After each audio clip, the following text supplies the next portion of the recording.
cuando el después se vuelve demasiado tarde. La noticia se había difundido rápidamente de que Jesús estaría lo suficientemente cerca como para escucharlo. Para cuando el hombre supo dónde estaría enseñando, algo en él ya había tomado una decisión. Iría. Ya había oído lo suficiente como para creer que este no era un maestro común que iba de pueblo en pueblo con una multitud siguiéndolo. Había visto demasiado en los rostros de quienes regresaban de escucharlo.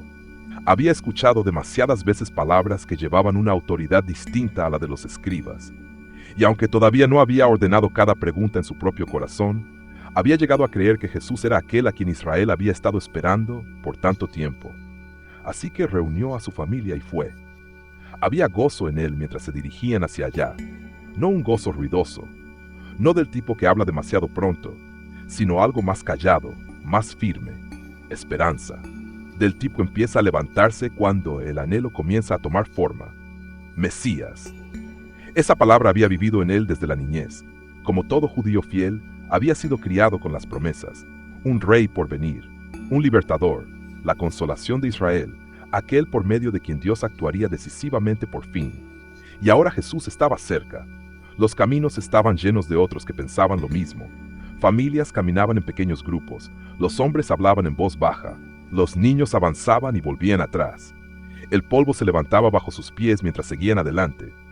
Algunos venían enfermos, algunos venían por curiosidad, algunos discutían en voz baja entre ellos, pero muchos venían con esa misma mezcla extraña que él sentía dentro de sí: hambre e incertidumbre, expectativa y cautela, esperanza tratando de no adelantarse demasiado. Para cuando encontraron un lugar entre la multitud, el hombre sintió la cercanía del momento. Jesús comenzó a hablar. Como solía hacerlo, no comenzó con argumentos. No respondió cada tensión con una lista. Habló con una autoridad que parecía atravesar la superficie de las cosas y nombrar lo que los hombres no sabían que llevaban dentro.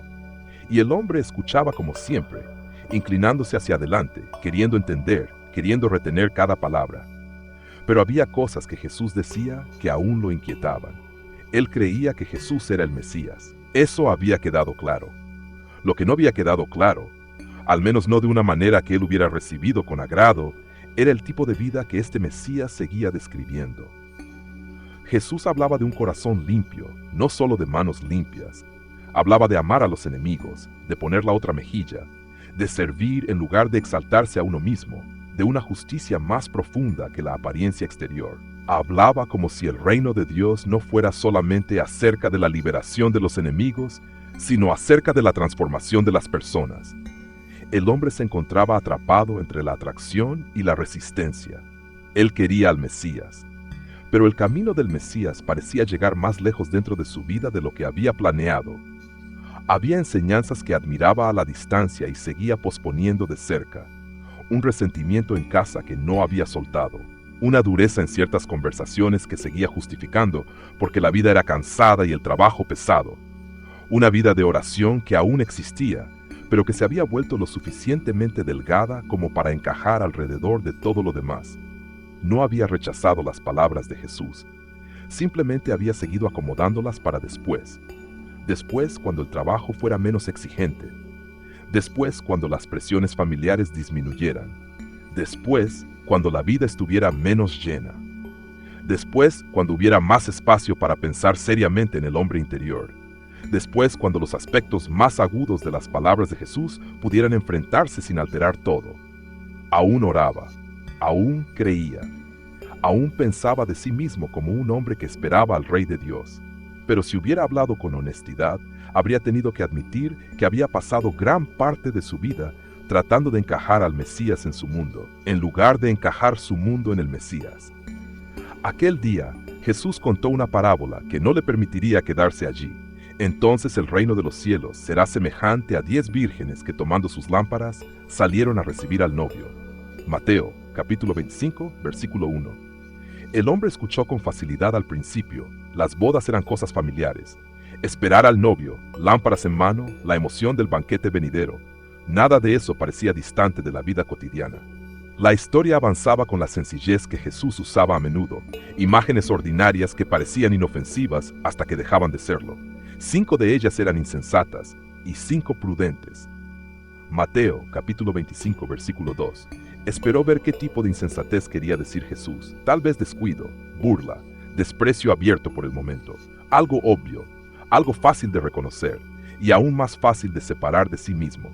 Porque cuando las insensatas tomaron sus lámparas, no llevaron aceite consigo, pero las prudentes tomaron aceite en frascos junto con sus lámparas. Mateo, capítulo 25, versículos 3 al 4. Sintió algo pequeño moverse dentro de él. Las insensatas tenían lámparas. Estaban allí para el evento correcto. Tenían la intención de recibir al novio. No habían rechazado la celebración. Su problema no era que no les importara en absoluto. Su problema era que no se habían preparado lo suficiente. Y como el novio tardaba, a todas les dio sueño y se durmieron. Mateo, capítulo 25, versículo 5. Las palabras se asentaron más profundamente. Todas tuvieron sueño. Todas durmieron. La diferencia no era quién se cansó. La diferencia era quién se había preparado para la larga espera. El hombre sintió que la parábola comenzaba a cerrarse sobre él. Esta no era una historia sobre incredulidad evidente. Era una historia sobre aquellos que esperaban estar allí cuando el novio llegara, pero no habían vivido de una manera que los hiciera estar preparados para su demora. Y de repente, la historia no parecía una historia de boda, parecía su vida. Pensó en la manera en que había llevado una devoción que nunca estaba ausente, pero rara vez llena. Suficiente fe para seguir escuchando. Suficiente conciencia para saber que las cosas de Dios importaban. Suficiente intención para tranquilizarse con el pensamiento de que algún día le daría a todo esto su atención completa. Pero no lo suficiente como para decir que su vida estaba verdaderamente ordenada alrededor del Mesías en quien decía creer. Entonces Jesús llevó la historia a la medianoche. Pero a medianoche se oyó un clamor. ¡Aquí está el novio! ¡Salid a recibirlo! Mateo capítulo 25, versículo 6. Medianoche. La hora más oscura. La hora que nadie habría escogido. La hora en que la demora termina de repente y la preparación ya no puede posponerse. El hombre sintió la fuerza de ello de inmediato. Esto no era una simple lección de precaución. Jesús estaba hablando de la realidad. Estaba hablando de la hora en que la espera da paso al encuentro, cuando el rey del que los hombres hablan a la distancia es visto tal como es. Jesús es el Mesías, Jesús es el Rey, y un día cada uno de nosotros estará delante de Él, ya sea por la muerte o por su aparición. Ese momento le pertenece a Él, no a nosotros. ¿Qué cosa tan miserable sería pasar nuestros días esperando el momento adecuado para prepararnos, solo para descubrir que el novio llegó mientras todavía nos decíamos que habría más tiempo? Entonces todas aquellas vírgenes se levantaron y arreglaron sus lámparas. Mateo capítulo 25, versículo 7. Todas se levantaron, todas se movieron, todas querían recibirlo. Y las insensatas dijeron a las prudentes, dadnos de vuestro aceite, porque nuestras lámparas se apagan. Mateo capítulo 25, versículo 8. Ahí estaba, el pánico. El momento terrible en que el deseo permanecía, pero la reserva se había ido. El hombre ahora podía verlas en su mente, no rebeldes, no burlonas, no indiferentes, urgentes, alarmadas, queriendo lo que debieron haber preparado. Y quizás eso era lo más inquietante de todo. Las insensatas no fueron excluidas porque despreciaran al novio. Fueron excluidas porque desear el banquete no era lo mismo que estar listas para él. Pensó otra vez en su propia vida. Había estado viviendo como si la preparación pudiera resolverse en el último momento, como si la delgadez espiritual pudiera corregirse en la hora final, como si el Mesías seguramente entendería que la vida había estado llena, que las buenas intenciones habían estado presentes, que algún día realmente pensaba reordenar las cosas. Pero hay cosas que nadie puede darnos cuando se oye el clamor. Nadie puede prestarnos una vida de oración. Nadie puede transferirnos vigilancia. Nadie puede darnos un corazón formado en el último momento. Nadie puede vivir nuestra rendición por nosotros. Las prudentes no podían dar lo que tenía que llevarse de antemano. Y mientras ellas iban a comprar, vino el novio, y las que estaban preparadas entraron con él al banquete de bodas, y se cerró la puerta. Mateo capítulo 25, versículo 10. La puerta se cerró. Jesús no pasó por alto eso. Tampoco él podía hacerlo. Sintió el dolor de ello de una manera que no esperaba. La finalidad, la pena, la tragedia del casi. Habían estado allí, habían querido entrar, habían ido a buscar lo que les faltaba, pero el después se había convertido en demasiado tarde. ¿Cuántas cosas en su propia vida habían estado viviendo bajo esa misma palabra peligrosa? Después trataré la amargura que sigo justificando. Después tomaré la oración en serio. Después dejaré que el Mesías confronte las partes de mí que aún protejo. Después ordenaré mi vida alrededor de lo que digo que creo. Y entonces Jesús habló palabras que hicieron que toda la multitud se sintiera más fría. Después vinieron también las otras vírgenes diciendo, Señor, Señor, ábrenos. Pero él respondió, en verdad os digo que no os conozco. Mateo capítulo 25, versículos 11 al 12. El hombre se quedó muy quieto, no oyó enojo en esas palabras, oyó algo peor. ¿Verdad? Jesús no estaba contando esta historia porque se deleite en dejar a las personas fuera. El banquete es precioso. La invitación es real. La advertencia es severa porque la pérdida es terrible. El amor no finge que la puerta permanecerá abierta cuando no lo hará. El amor dice la verdad mientras aún hay tiempo para oírla. Y el hombre supo, estando allí entre su esposa y sus hijos, que Jesús no solo le estaba enseñando acerca de bodas, lo estaba confrontando con la manera en que había estado viviendo.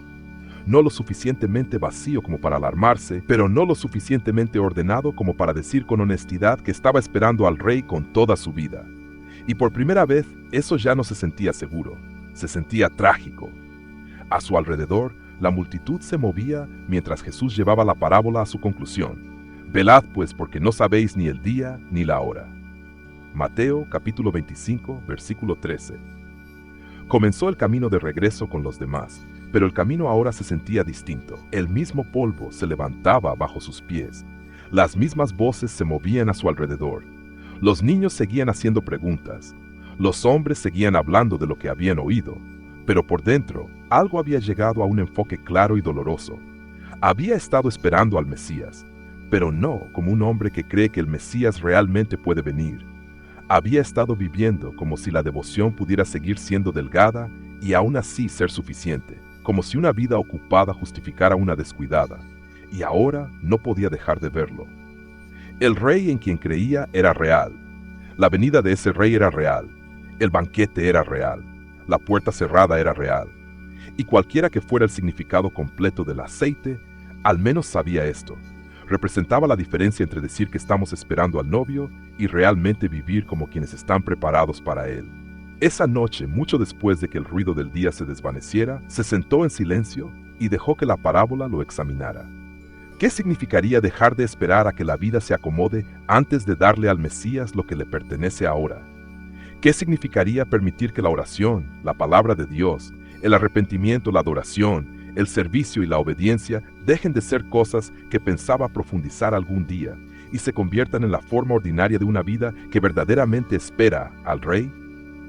Aún no sabía todo lo que cambiaría, pero una cosa había quedado clara.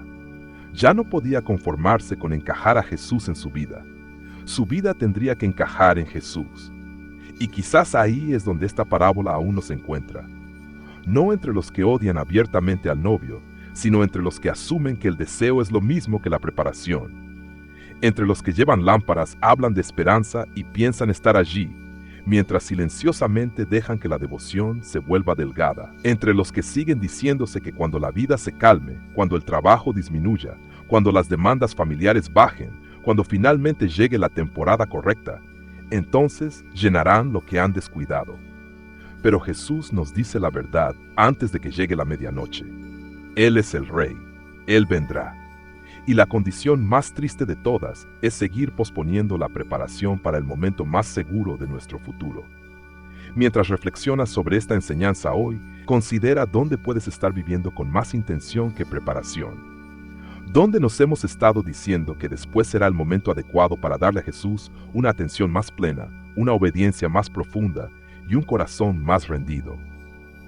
¿Y cómo se vería dejar de encajar al Mesías en los rincones llenos de la vida y comenzar a ordenar toda la vida alrededor de él ahora?